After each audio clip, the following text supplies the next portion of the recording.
पहला सवाल ये है हमारे डोलड्रम के बारे में। पहली स्टेटमेंट ये है, it is characterized by extremely violent air movement. क्या डोलड्रम में काफ़ी वायलेंट एयर मूवमेंट होता है? दूसरा, it is a region of low pressure. क्या यहाँ पर निम्न दाब होता है? Rainfall here is of frontal nature. किस तरह का यहाँ पर रेनफॉल होता है आपको बताना है। ठीक है, रेनफॉल होते हैं कई तरह के हमारा होता है फ्रंटल, एक हमारा होता है ओरोग्राफिक, साइक्लोनिक रेनफॉल होते हैं। इक्वेटर के 10 डिग्री उत्तर में, 10 डिग्री जो हमारा साउथ है वहाँ पे ये जो पूरा बेल्ट है इसको बोलते हैं डोलड्रम। ये जो आपको एरिया दिख रहा है ना, जो रीजन दिख रहा है आपको, इसको बोलते हैं डोलड्रम। यहाँ पर जो वर्टिकल विंड्स होती हैं ये पाई जाती हैं, हॉरिजॉन्टल विंड्स का यहाँ पर अभाव होता है। क्यों? क्योंकि जब हवा इधर से आती है इक्वेटर की तरफ तो गर्मी के कारण जो हवा है वो गर्म होकर के ऊपर उठ जाती है, बस में आती है। तो यहाँ पर जो हॉरिजॉन्टल विंड है ऐसे नहीं मिलता, इधर से हवा आ रहा है, यहाँ पर ज़मीन गर्म है, जो समुद्र है वो गर्म है, गर्म होने के कारण हवा यहाँ पर ऊपर उठ जाती है। सेम काम इधर से भी होता है, ऐसे हवा उड़ जाता है, तो यहाँ पर वर्टिकल विंड दिखाई देती हैं। It is a region of low pressure. चूँकि यहाँ पर हवा ऊपर की ओर जा रही है तो क्या होता है, लो प्रेशर बनता है। जहाँ पर हवा नीचे की ओर गिर रही होती है यहाँ पर हाई प्रेशर बनता है। ठीक है, जहाँ पर हवा नीचे गिर रही है हाई प्रेशर, और यहाँ पर एटमॉस्फेयर स्टेबल होता है। ध्यान रहेगा, जहाँ पर हवा ऊपर उठ रही होगी बनेगा क्या, लो प्रेशर। यहाँ पर एटमॉस्फेयर अनस्टेबल होगा, यहाँ पर बारिश होगी। जो समुद्र का गर्म पानी है ना ऊपर जाएगा, बादल बनेगा, जो गर्म पानी है ठंडा होगा, भाप ठंडा होगा, और यहाँ पर क्या होगा, यहाँ पर बारिश होगी। मेरे यहाँ पर क्या है, लो प्रेशर है जी। वायलेंट एयर मूवमेंट यहाँ पर नहीं पाई जाती। ध्यान रहेगा, ये काफ़ी काम रीजन है। क्या है, काफ़ी शांत रीजन है। मेरे यहाँ पर पहला गलत हो गया, मैंने ए, सी और डी को कर दिया मैंने eliminate. B is the right answer. यहाँ पर जो रेनफॉल होता है वो फ्रंटल रीजन का नहीं होता, ये कन्वेक्शनल नेचर का होता है। कन्वेक्शन होती है, यहाँ पर गर्म जो वायु ऊपर जाती है। ध्यान रहेगा, इक्वेटर के 10 डिग्री नॉर्थ से 10 डिग्री साउथ की तरफ जो बेल्ट होता है इसको हम लोग बोलते हैं डोलड्रम। चलिए अगला सवाल है मैंडमस क्रीट पर। हाँ देखो, जो बातें लिखी रहेंगी ना यहाँ पर इसको मैंने पहले बता दिया है, बस मैंने हिंदी में बताया है और बातें यहाँ पर इंग्लिश में लिख रखी। जैसे कि यहाँ पर केवल वर्टिकल विंड मिलते हैं, जो सरफेस विंड्स होते हैं उनका अभाव मिलता है। ठीक है ना। चलिए, जो हमारे सुप्रीम कोर्ट हैं और हाई कोर्ट हैं दोनों को रिट इशू करने का अधिकार है। सुप्रीम कोर्ट को आर्टिकल नंबर 32 के अंतर्गत और हाई कोर्ट को आर्टिकल नंबर 226 के अंतर्गत रिट जारी करने का अधिकार है। 5 तरह के रिट जारी किए जाते हैं, हबियस कॉर्पस, मैंडमस, प्रोहिबिशन, सर्टिट्यूरी और क्वो वारंटो। सवाल यहाँ पर यह है कि जो रिट है मैंडमस का उसे किसके अगेंस्ट जारी किया जा सकता है? कोई पब्लिक ऑफिशियल के खिलाफ, गवर्नर ऑफ द स्टेट, कोई ट्रिब्यूनल, या फिर हाई कोर्ट का कोई चीफ जस्टिस। चारों में से किसके अगेंस्ट ये जो मैंडमस है उसको हम लोग जारी कर सकते हैं? देखो मैंने क्या बताया, आर्टिकल 32 देता है सुप्रीम कोर्ट के पावर रिट डिसीजन को इशू करने का, रिट को इशू करने का। ये कहता है कि सुप्रीम कोर्ट के पास अधिकार होगा रिट इशू करने का फंडामेंटल राइट को इन्फोर्स करने के लिए। दिस पार्ट मतलब कि पार्ट 3 में जो फंडामेंटल राइट मेंशन्ड हैं इनको इन्फोर्स करने के लिए सुप्रीम कोर्ट रिट जारी कर सकता है। आर्टिकल 32 के अंतर्गत ही आपको मूव करने का अधिकार है सुप्रीम कोर्ट में। अगर आपका फंडामेंटल राइट वायलेट हुआ है आप सुप्रीम कोर्ट में जा सकते हैं अपना फंडामेंटल राइट को सिक्योर करने के लिए। सर क्या मैं हाई कोर्ट में नहीं जा सकता? बिल्कुल जा सकते हैं, हाई कोर्ट में भी आप जा सकते हैं, मगर आपको आर्टिकल 32 के अंतर्गत ये अधिकार दिया गया है कि आप हाई कोर्ट को बाईपास करते हुए सीधे सुप्रीम कोर्ट में अपनी जो याचिका है वो दायर कर सकते हैं। ध्यान रहेगा, सुप्रीम कोर्ट के पास पावर क्या है? ऑर्डर इशू करने का, रिट इशू करने का। कौन कौन सा? हबियस कॉर्पस, मैंडमस, प्रोहिबिशन, क्वो वारंटो और statutory for the enforcement of fundamental right. ध्यान देना, सुप्रीम कोर्ट के केस में केवल फंडामेंटल राइट, मगर हाई कोर्ट के केस में fundamental right of part 3 and any other purpose, any other matter. तो जो हाई कोर्ट का जो रिट जुरिडिक्शन है ना ये काफ़ी वाइड है, वाइडर दैन सुप्रीम कोर्ट। ध्यान रहेगा, ये बेसिक कॉन्सेप्ट है रिट का।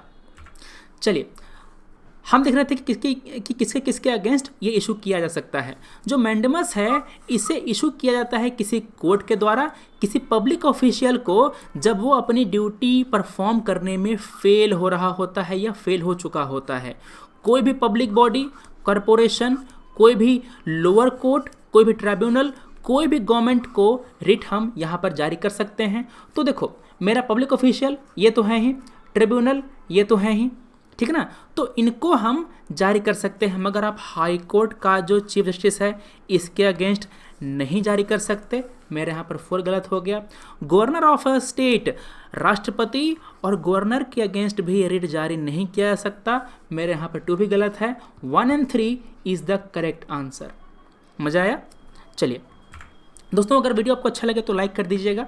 होता क्या है कि जब आप वीडियो को लाइक करते हैं तो जो यूट्यूब है इस वीडियो को रिकमेंड करता है दूसरे व्यूअर्स को, और ये वीडियो और दोस्तों तक भी पहुंचते हैं जो लोग जैसे कि एग्जाम की तैयारी कर रहे हैं, जो लोग अटेम्प्ट दे रहे हैं। सवाल हमारा है स्वदेशी मूवमेंट के बारे में जो 1905 में हुआ था। कब हुआ था? जब बंगाल को पार्टीशन किया गया था भारत के वायसराय कर्जन के द्वारा 1905 में। 1905 से चल करके ये 1911 तक चलता रहा जब इसको एनुअल किया गया था। It was the most successful of the pre Gandhi movement. Gandhi के आने से पहले जो मूवमेंट हुए थे उसमें सबसे फल यही था, और ये पहला मास मूवमेंट था जो भारत में हुआ था। इसके मेन लीडर कौन कौन से थे?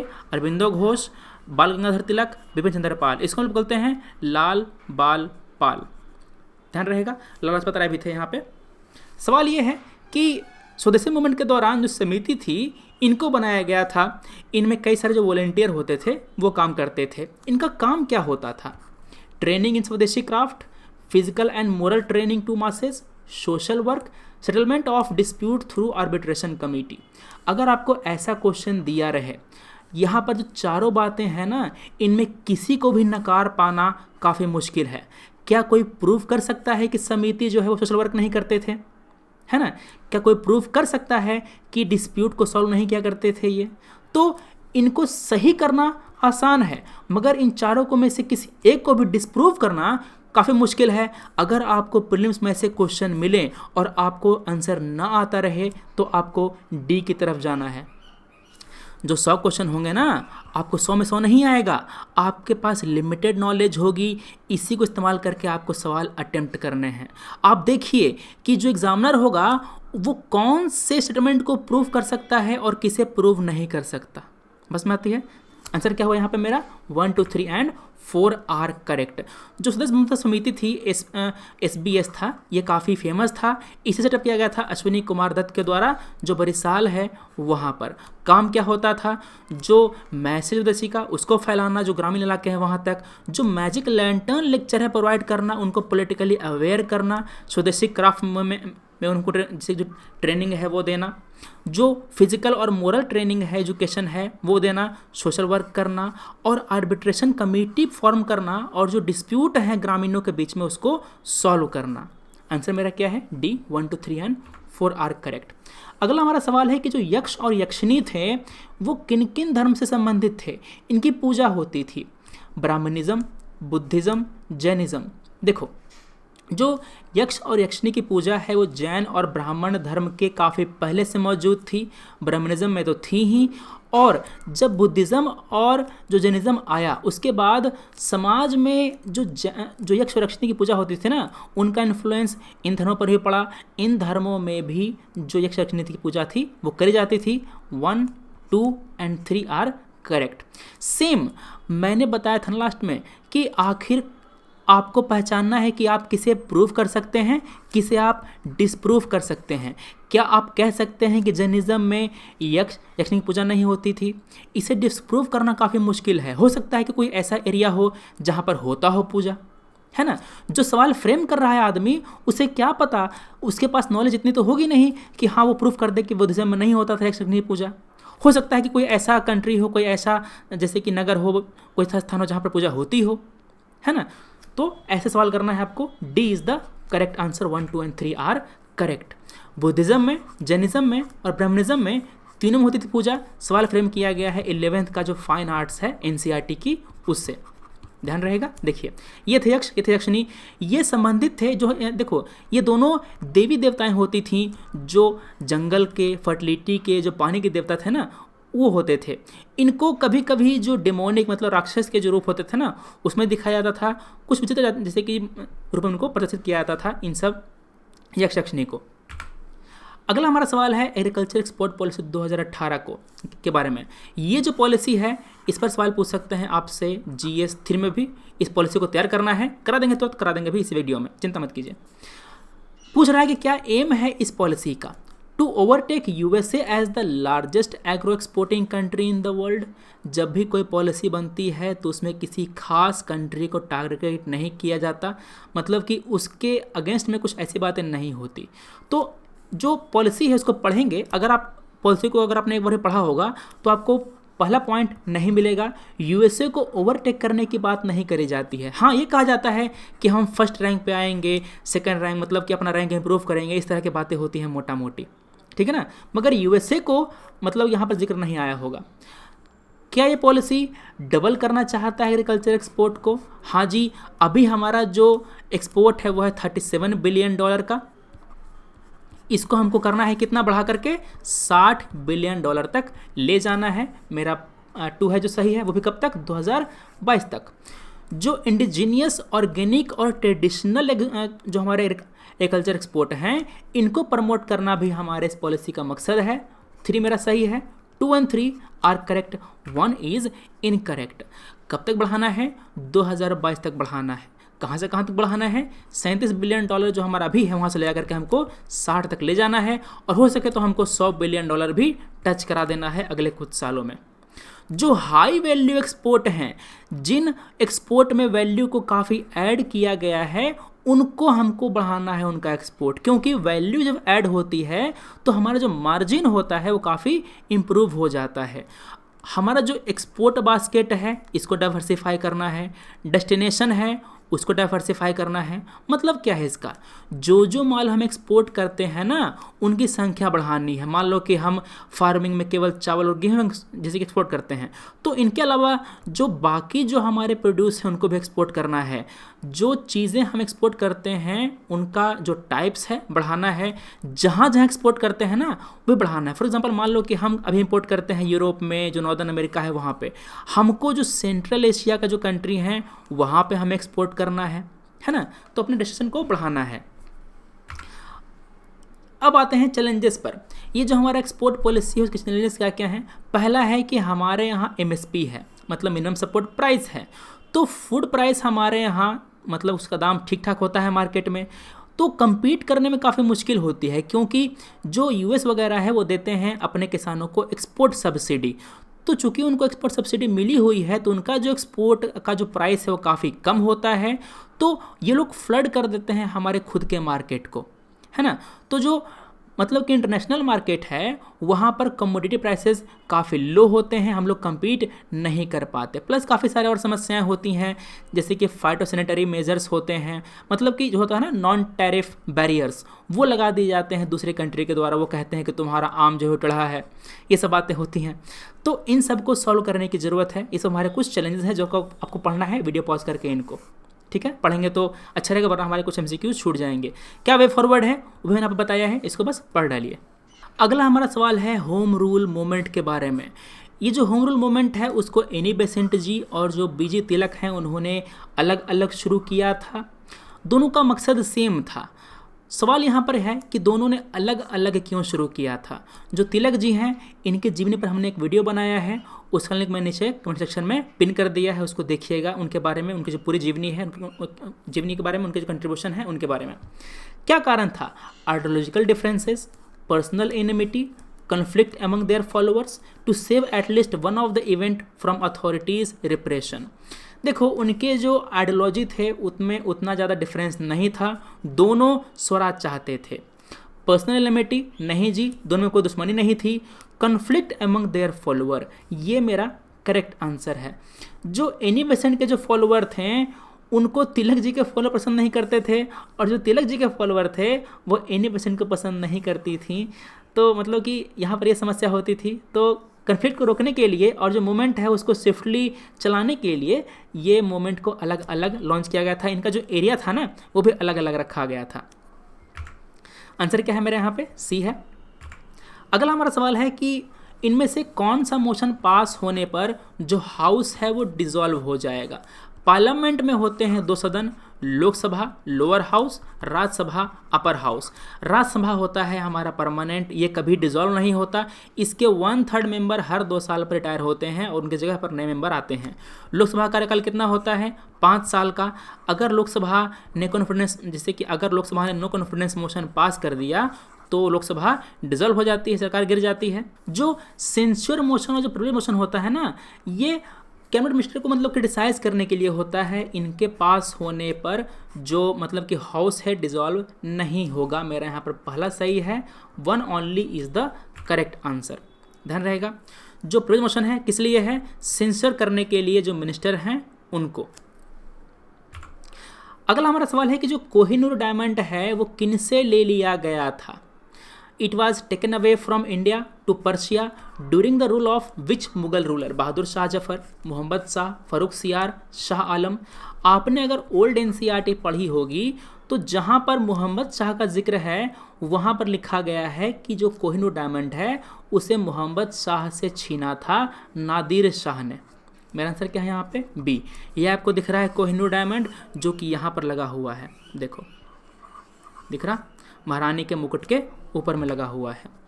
जो बैटल ऑफ करनाल था वो हुआ था 1739 में, 1739 में। नादिर शाह ने मुगल को हराया। जो मोहम्मद शाह है उन्होंने सरेंडर कर दिया। केवल कोहिनूर हीरा ही नहीं, जो पीकॉक थ्रोन था, दरियाए नूर हीरा था, इनको भी ले गया नादिर शाह जो कि एक पर्शियन रूलर था। मेरा यहाँ पर आंसर क्या है? Mohammad Shah is the correct answer. क्यों हारा मोहम्मद शाह? क्यों टूटा मुगल साम्राज्य? कई सारे रीज़न हैं। पहला ये है कि जो औरंगजेब है उसके बाद जो मतलब कि सत्ता के लिए युद्ध होने लग गए, तो युद्ध होने से क्या होता है? यूनिटी है वो टूटती है। सेना में उतना अच्छा रिफॉर्म नहीं लाया गया था, सेंट्रलाइज्ड गवर्नमेंट थी इनकी, तो कई सारे समस्याएं हैं। प्लस जो ब्रिटिश थे वो यहाँ पर आ रहे थे तो उन्होंने भी फूट डाला, करप्शन वगैरह यहाँ पर हो गया। जो जगदार सिस्टम थी वो भी काफ़ी हद तक जिम्मेदार थी। तो ये सब बातें थी। साइंटिफिक मतलब कि उतना जिसकी तरक्की नहीं हुआ था इनकी आर्मी वगैरह में, तो इसे हरा पाना काफ़ी आसान हो गया था अंग्रेज़ों के लिए। हाँ, यहाँ पर एक बात और, जो मराठे वगैरह है मराठे भी काफ़ी हद तक जैसे कि जिम्मेदार थे। जो मुग़ल शासन को कमज़ोर करने में मराठा काफ़ी हद तक जिम्मेदार थे। ये परेशान करते रहते थे इन मुग़ल शासकों को अटैक करके, वहाँ पर लूट मार मचा करके। एक बात और देखना, जो मराठा थे केवल मराठा ही थे जो मुग़ल को रिप्लेस कर सकते थे, मगर इनमें भी इतनी फूट थी कि मतलब कि ये एक पूरा स्टेबल गवर्नमेंट नहीं दे पाए। इन्होंने मुग़ल को तोड़ तो दिया मगर मुग़ल को हटा नहीं पाए। और जो पानीपत का 3rd युद्ध है वहाँ पर साबित हो गया कि जो मराठा हैं वो नहीं बन पाएंगे, क्योंकि उन्होंने जैसे कि मराठा को अहमद शाह अब्दाली ने 1761 में हरा दिया था पानीपत के 3य युद्ध में। ध्यान रहेगा। तो अब मतलब कि समझ गए ब्रिटिश कि हाँ इनको हटा सकते हैं, इसको हटा सकते हैं। मुगल को तो हरा ही दिया। जैसे कि 1857 की क्रांति जब हुई थी तो उसके बाद शाह जफर को हटा दिया गया था। क्राउन के हाथ में चला गया था पूरी सत्ता। जो ईस्ट इंडिया कंपनी है उसको एबॉलिश कर दिया गया था। अगला हमारा सवाल है फोक म्यूजिक के बारे में और जो राज्य है उनके बारे में। मांडो क्या गोवा का है? मांड क्या राजस्थान का है? वान क्या महाराष्ट्र का है? तीनों में से कौन सी बात सही है आपको यहाँ पर ये बताना है। ये जो हमारे फोक म्यूजिक है इस दूसरे का भी सवाल आते रहते हैं।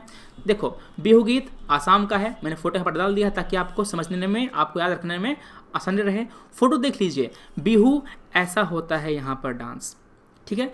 जब आप सवाल आएगा ना तो याद आएगा कि हाँ अरे तो मैंने देखा हुआ है कहीं फ़ोटो में। लवानी महाराष्ट्र दिख ही रहा है विद्या बालन जी, ठीक है ना। तो जो नाथुपुरा पाटू है तमिलनाडु का है, जेलियांग नागालैंड का है, आगे है कोली महाराष्ट्र का, कजरी ये गाते हैं बिहार और यूपी में। जो हमारे देखो यहाँ पर जो मांडो है ये गोवा का है, जो मांड है राजस्थान का है, जो वानावान है वो महाराष्ट्र का नहीं है, ये जम्मू एंड कश्मीर का है। आंसर मेरा क्या हो गया? A 1 and 2 only are correct. अगला हमारा सवाल है पॉलिटी पर।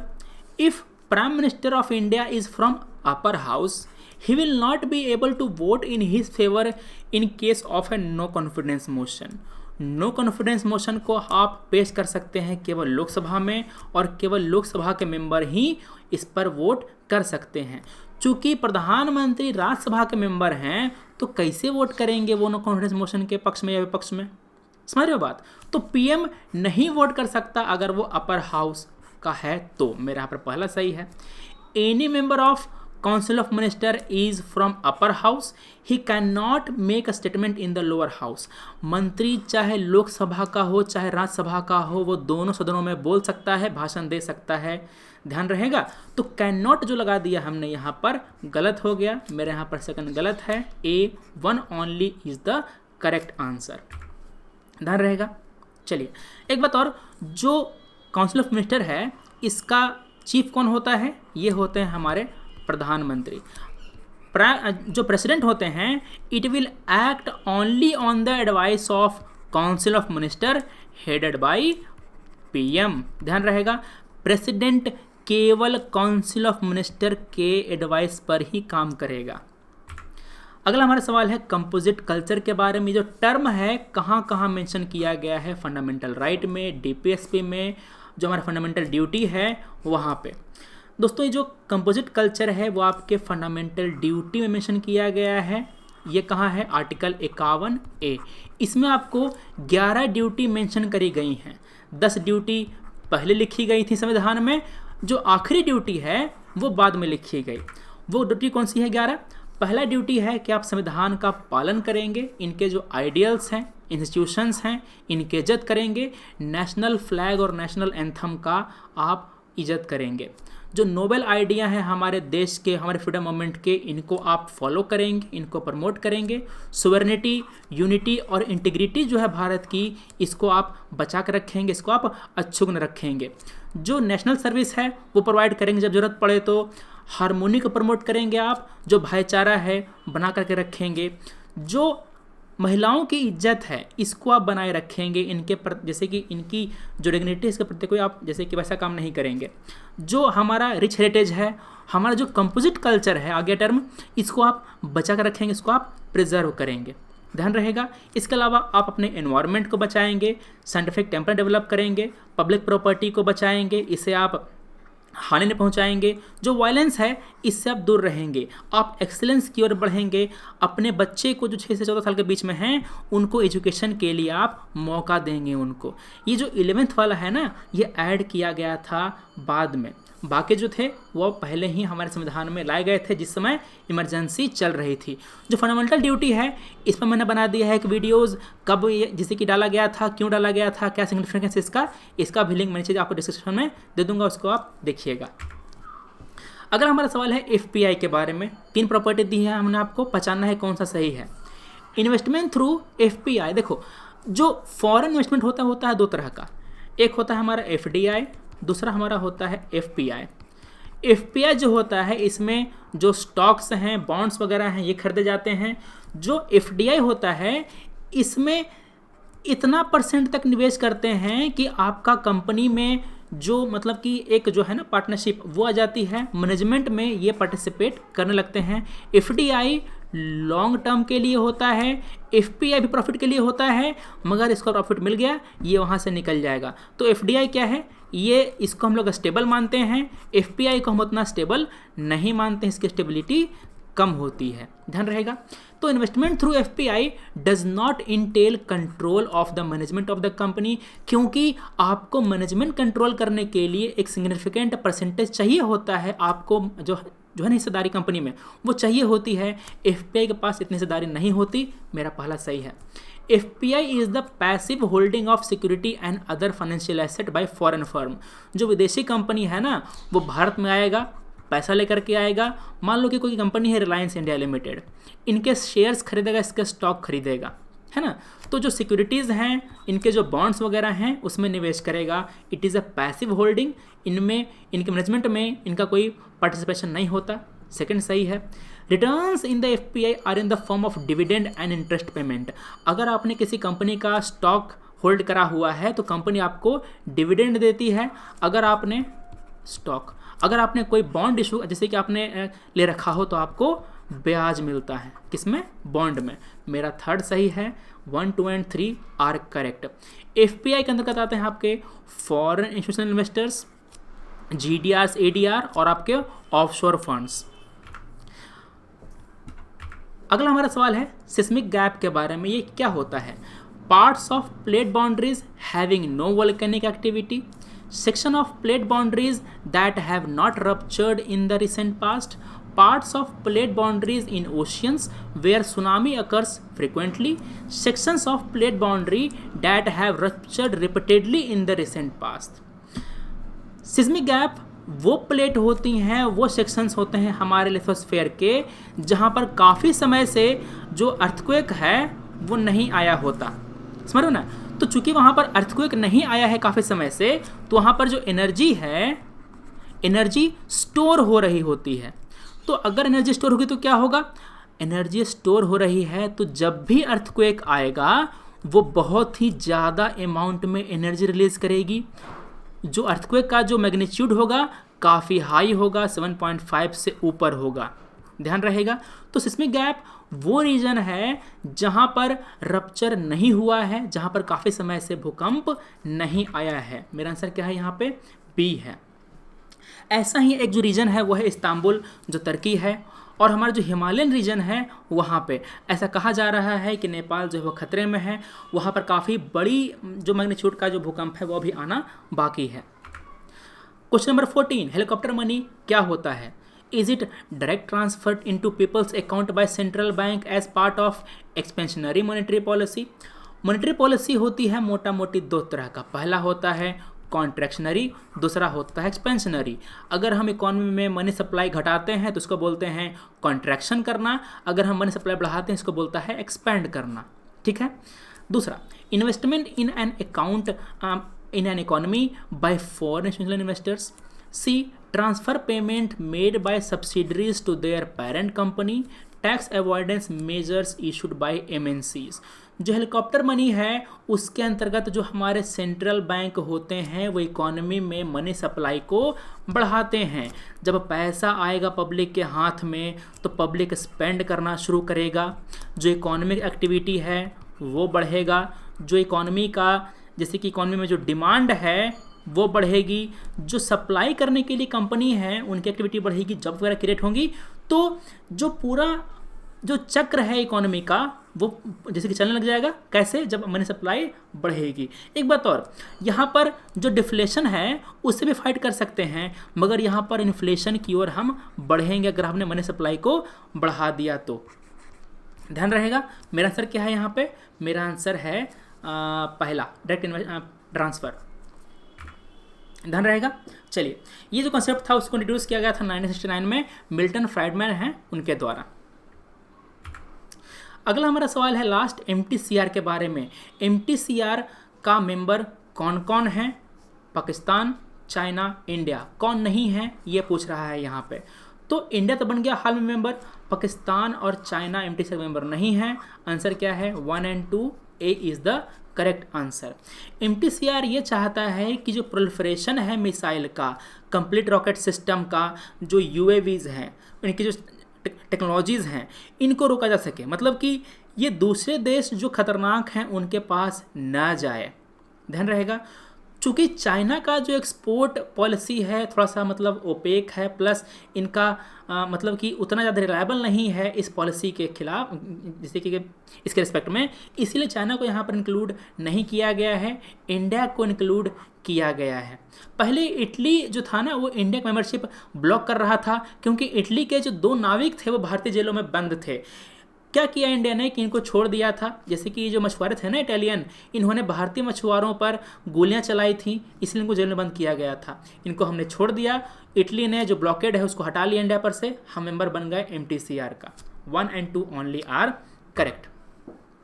तो दोस्तों ये थे बातें हमारे आज की, ये थे हमारे 15 सवाल। अगर आपने आज कुछ सीखा हो नया, आप करना है लाइक।